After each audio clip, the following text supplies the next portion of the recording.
Dans cette vidéo, on va voir comment tracer une fonction du second degré à l'aide d'une calculatrice de marque TI. Donc ça va fonctionner avec la TI 82, avec la TI 83.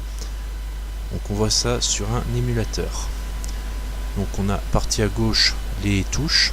Vous pouvez suivre les touches que j'utilise avec la souris et elles deviennent rouges. En plus elles apparaissent en bas de l'écran.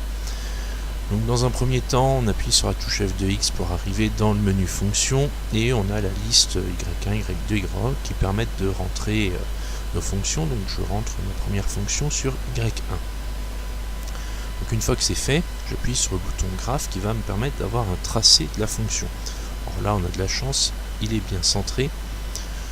Mais on peut voir dans certains cas que c'est pas le cas. Donc pour ça on peut utiliser le zoom. Là j'ai remis le zoom standard, donc ça me remet un écran bien centré. Et je vois avec la fonction trace que je peux mettre un curseur sur ma fonction et ainsi avec ce curseur le déplacer et faire apparaître la courbe tout entière à l'écran. Donc ça c'est une possibilité. On a ces deux options qui permettent de régler la fenêtre d'affichage et de visualiser notre fonction. Maintenant si je veux en tracer une deuxième, tout en gardant la première, j'utilise Y2.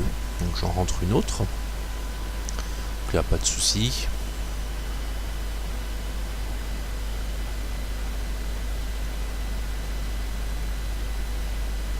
Une fois que c'est fait, je vais désélectionner la première pour ne tracer que la deuxième. Donc là je mets mon curseur sur le égal, j'appuie sur entrée, il sera plus sélectionné en noir, ça veut dire que la calculatrice ne tracera que la fonction Y2. Ce que je fais, et elle apparaît donc uniquement cette deuxième fonction. Donc là pareil, je peux la centrer avec le curseur, ça c'est comme pour la première, toujours le même principe.